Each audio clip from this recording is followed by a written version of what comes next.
Hello friends, happiness possible की तरफ से मैं आपका स्वागत करता हूँ। बहुत-बहुत शुक्रिया इस वीडियो को देखने के लिए। आज का हमारा टॉपिक है, क्या जो चाइना है वो नया यूएसए बनने जा रहा है या नहीं?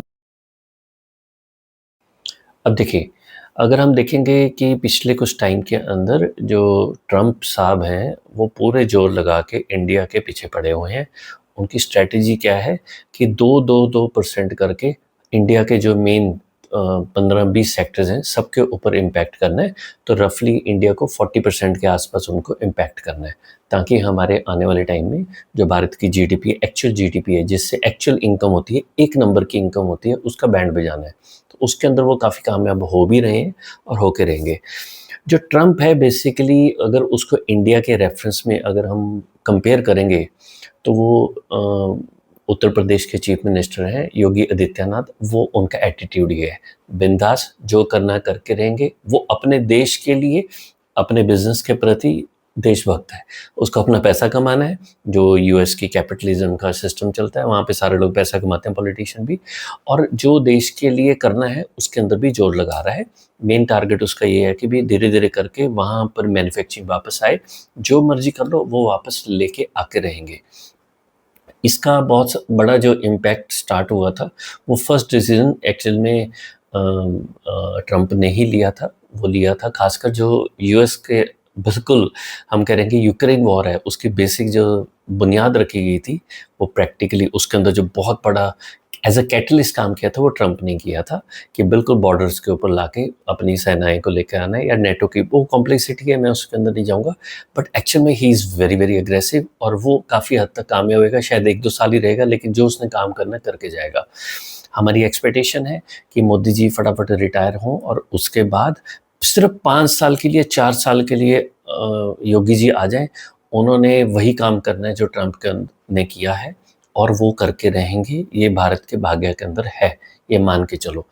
प्रैक्टिकली जियोपॉलिटिक्स के हिसाब से अगले जो 7 साल हैं, इसके अंदर 2-4 लड़ाइयाँ भी होंगी, छोटी, जैसे यूक्रेन वॉर है, ऐसी 4-5 लड़ाइयाँ और होंगी। उसके अंदर इंडिया भी इन्वॉल्व होके रहेगा। इसको चाहे आप एस्ट्रोलॉजिकली कहिए, या जो वॉर टाइम थ्योरीज़ हैं उसके हिसाब से कहिए, गेम थ्योरीज़ हैं, किसी भी लॉजिक के हिसाब से आप मान के चलिए, ये होके रहेगा। बहुत ज़्यादा इम्पैक्ट नहीं आएगा, लेकिन जो ओवरऑल इकोनॉमी के ऊपर सबसे बड़ा इम्पैक्ट आएगा। जब लड़ाइयाँ लगेंगी, और उस टाइम के ऊपर क्या होते हैं, ये जो अंग्रेज़ लोग होते हैं ना, ये इकट्ठे हो जाते हैं। इनको मालूम है, आपको अगर पुरानी हिस्ट्री नहीं पता, तो जापान के लोगों ने अत्याचार किया है दुनिया के ऊपर, आपको कुछ नहीं मालूम, जितने वो क्रूर लोग थे। अंग्रेज़ों ने पूरी धरती के ऊपर राज किया है।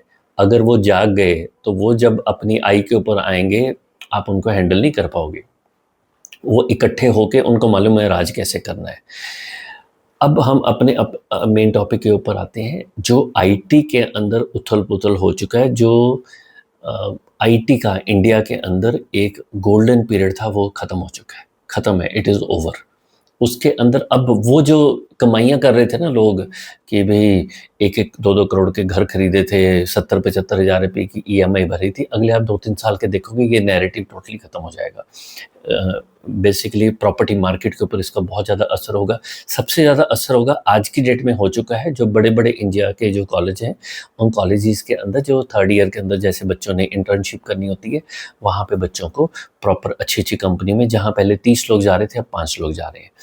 और जो नौकरियाँ आ रही हैं, वो तो सबको मालूम है कि भई अगर वो 2.5 लाख लोगों को, 3 लाख लोगों को पहले लेते थे, इस साल 50,000 से ज़्यादा नहीं लेंगे। और ये होके रहना है, ये ऑलरेडी कई सालों से ट्रेंड चल रहा था। सिर्फ़ क्या होता है कि इसके अंदर जो बड़ी-बड़ी कंपनी है, जैसे इन्फोसिस है, टीसीएस है, जो बड़ी-बड़ी कंपनी है, उनको कोई फ़र्क नहीं पड़ेगा। उन्होंने अगर 10, 15, 20, 25,000 लोगों को निकाल भी दिया, उनको क्या फ़र्क पड़ता है? उनकी कंपनी बढ़िया चल रही है। लोगों की नौकरियों के ऊपर असर आएगा। अब इसके अंदर कोई ऐसा कुछ नहीं है कि ये कंपनियाँ खराब हैं, ये होना था, एक फ़ेज़ था, निकल गया। अ, बेसिकली इसके अंदर जो सबसे बड़ी प्रॉब्लम हुई थी, वो हमारी एजुकेशन सेक्टर की हुई थी। इंडिया के अंदर जो इंटेलिजेंट लोग थे, वो बेसिकली 3 कैटेगरी के अंदर आते हैं। एक, सुपर प्रिविलेज्ड, जैसे अंबानी का बेटा हो गया, उनको मालूम है पैसे से पैसे कैसे कमाना है। दूसरे, प्रिविलेज्ड लोग मिडिल क्लास और अपर मिडिल क्लास फैमिलीज़ जिनके बच्चों जो माँ-बाप ने अपने बच्चों को पढ़ाया, अच्छी एजुकेशन दी, कॉम्पिटिशन एग्ज़ाम के लिए बढ़िया-बढ़िया पैसे करे, होम ट्यूशन्स खर्च की, पैसा लगा के उन्होंने अपने बच्चों जो काबिल थे उनको और काबिल बनाया। जब तक वो 100% सेटल नहीं हो गए बाहर कंट्री में जाके, तब तक उनके अंदर पैसा लगाओ। वही चाहे पंजाब का पॉलिटिशियन है, चाहे पंजाब का गवर्नमेंट डिपार्टमेंट है, या आप मध्य प्रदेश के अंदर देखोगे, गुजरात के अंदर देखोगे, ये ऑल ओवर इंडिया में जो क्रीम है, अब मिडिल क्लास से ऊपर की जो क्रीम है, उन्होंने ये काम किया है। तीसरी जो कैटेगरी आ जाती है, वो आ जाती है अंडर प्रिविलेज्ड लोग। अंडर प्रिविलेज्ड लोग कौन है? एक जो वो गरीब इंसान है, जिसके घर में किसी को पढ़ाई-लिखाई नहीं पता, कुछ नहीं आइडिया उन चीज़ों को, और जो पर्सन मिडिल क्लास फैमिली में, जिसकी आज की डेट में मिडिल क्लास मतलब लोअर मिडिल क्लास वो है जो जिसकी 50,000 से कम इनकम है, वो आज की डेट में है, क्योंकि वो अपने 2-2 बच्चों को, क्योंकि वो पुराने छोटे शहरों से आए हुए हैं, तो उनके 2-2 बच्चे भी हैं। और वो बच्चे जब पढ़ाई के लिए जा रहे हैं तो उनका 5-7 हज़ार रुपये महीने का आज की डेट में खर्चा है। मैं एक गाँव में रहता हूँ, उसके पास जो दिल्ली पब्लिक स्कूल है, उसमें एक नर्सरी का बच्चा जाता है, उसकी आने-आने की सारी फीस मिला के 7,500 रुपये नर्सरी के अंदर है। जिस ज़माने में मैंने इंजीनियरिंग की थी, हमारा पूरे साल की फ़ीस मेरी 5,000 रुपये थी। बहुत इंडिया के टॉप इंस्टीट्यूट से मैंने पढ़ाई की थी। तो फिर उसी टॉपिक के ऊपर आते हैं। जो ये बीच के लोग हैं, जो मिडल क्लास और अपर मिडल क्लास के लोग हैं, इनको कोई चिंता नहीं है। इनमें से बहुत सारे लोगों के पास 2 नंबर का पैसा भी आया है, मतलब जो ख़ासकर जैसे गवर्नमेंट एम्प्लॉइज़ हो गए, या ऐसे लोग जिनके बिज़नेस कर रहे थे, लेकिन बिज़नेस के अंदर आप मैनिपुलेशन करके पैसे को बचा सकते हो। इन्होंने अपने सारे बच्चों को बाहर निकाल दिया। अब जब यूएसए के अंदर अब ये ट्रेंड हो रहा है एंटी इमिग्रेशन का, तो वहाँ से बहुत सारे एनआरआईज़ को मजबूरी से वापस आना पड़ेगा। बहुत सारे लोग हैं जिन्होंने सेटल-वेटल कर दी, जिनके पास डेट नहीं है, जिनके पास ग्रीन कार्ड वगैरह मिल गया, वो मजबूरी में रहते जाएँगे। उनकी भी वो एबीसीडी कैटेगरी में चले जाएँगे कि अमेरिकन बॉर्न कन्फ्यूज़ देसी।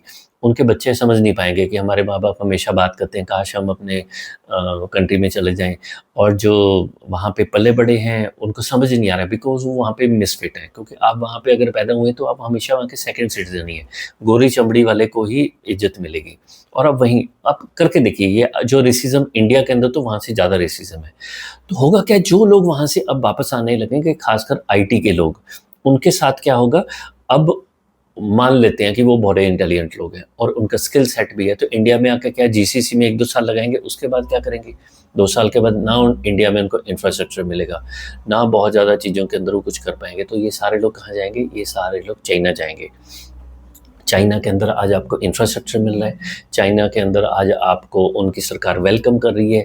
तो जितने भी आने वाले टाइम के अंदर आप देखोगे कि भई वहाँ से जो लोग निकलेंगे, वो या तो दुबई या बड़ी-बड़ी कंट्रीज़ के अंदर सेटल डाउन हो जाएँगे, कनाडा चले जाएँगे, ऑस्ट्रेलिया चले जाएँगे। इंडिया में किसी ने नहीं वापस आना, क्योंकि उनको एक अच्छे लाइफ़स्टाइल की आदत पड़ गई है।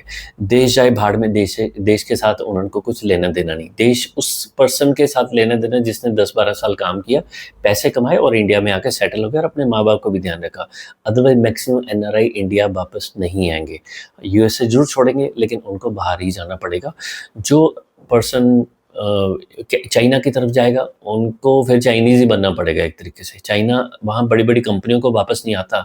जब आप वहाँ पे अच्छे-अच्छे काम डेवलप करोगे, वो आपको वापस आने देंगे? नहीं आने देंगे।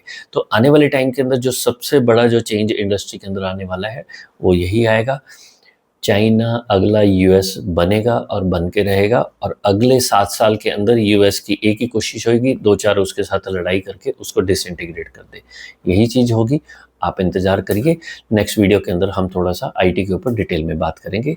चलिए, thank you very much for watching this video. अगर वीडियो बाई चांस अच्छा लगा, तो इसको लाइक कर दीजिए, अपने दोस्तों के साथ शेयर कर सकते हैं, और चैनल को सब्सक्राइब कर दीजिए। Thank you very much. जय श्री राधे।